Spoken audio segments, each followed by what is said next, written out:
Hello, কেমন আছো বন্ধুরা? আজকে দেরি হয়ে গেল ভিডিওটা দিতে। তো এই যে দেখেছো, এটা কালকে আমার ছেলে কলকাতা খেলা দেখেছে, যদিও কলকাতা হেরে গেছে, কিন্তু তখন এটা নাকি সবাইকে দিয়েছে, একদম মাঠে যারা বসা ছিল সবাই। এটা লাইট চেঞ্জ হয়, হারলে একরকম বা জিতলে একরকম, আউট হলে একরকম, সেরকম। এই জন্য আমাকে বলেছে পড়তে, তো আমি একটু পড়লাম। এই যে বেশ সুন্দর না দেখতে? আমার ভিডিওটা দেখো পুরোটা, ঠিক আছে? একটু শেয়ার টেয়ার করো প্লিজ, সাবস্ক্রাইব করো, লাইক করো। আজকে ভাবছি আমি একটু হেলদি করে ম্যাগি বানাবো, একটু সবজি টবজি দিয়ে ভালো করে। আমার ছেলেও আসবে কলকাতা থেকে আজকে, ওই দিন গিয়েছিল যে। উদয় আসবে, উদয়কে তো আপনারা সবাই চেনেন। তো উদয় ইয়ে করবে, আসবে, এই জন্য ভাবছি একটু হেলদি করে ম্যাগি বানিয়ে দিই, একটু চট জলদি হয়ে যাবে, আর তাহলে আমি বসে উদয়ের সঙ্গে অনেকক্ষণ গল্প করতে পারবো আর কি, আড্ডা মারতে পারবো, এই জন্য চট জলদি এটা করে রেখে দিচ্ছি। তো এখানে আমি গাজর আর আলু একটু ভালো করে কেটে নিয়েছি, কেন কি তা না হলে ইয়ে হবে না।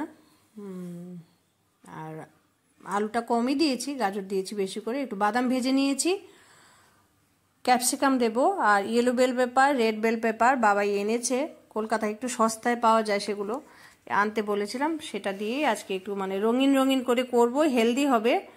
আর ম্যাগিটাও সিদ্ধ করে রেখেছি, একটু জল ঝরতে রেখে দিয়েছি।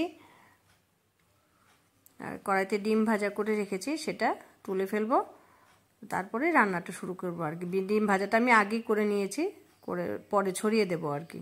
তো এখানে পেঁয়াজগুলো কেটে নিয়েছি ঝিরি ঝিরি করে। ম্যাগি বানানো তো খুবই সোজা, তো আমি এটাকে হেলদি করে করার জন্য আর কি, ম্যাগির মধ্যে সেরকম কিছু নেই, ময়দা দেওয়া জিনিস সব, আর এখানে সব কিছু আছে, এগুলো বাদাম টাদাম যা কেটেছি আর একবার দেখিয়ে দিচ্ছি, ক্যাপসিকামগুলো আছে এখানে, আর ডিম ভাজাটাও করে রেখেছি, আর ম্যাগিটা তো জল ঝরতে রেখেই দিয়েছি আগে থেকেই। তো রান্নাটা আমি শুরু করে দেব। আর ম্যাগির মশলা ছাড়া তো ম্যাগিটা খেতে ভালো লাগবে না, একটু মশলা দেবো, সবটা দেবো না, আমি কম দেবো। আর এগুলো বেল পেপার, ওই যে আমার ছেলে এনেছে কলকাতা থেকে, ইয়েলো বেল পেপার আর রেড বেল পেপার। তো আমি তাড়াহুড়ো করে একটু কেটে নিচ্ছি, কারণ রান্নাটা অলরেডি আমি বসিয়ে দিয়েছি, এই জন্য আর কি। এই যে রান্নাটা বসিয়ে দিয়েছি আমি, তাড়াহুড়ো করে যেটাই করা যায় চটজলদি, কারণ উদয় আসবে, আমাকে ফোন করে বলেছে, উদয়কে তো আপনারা সবাই চেনেন।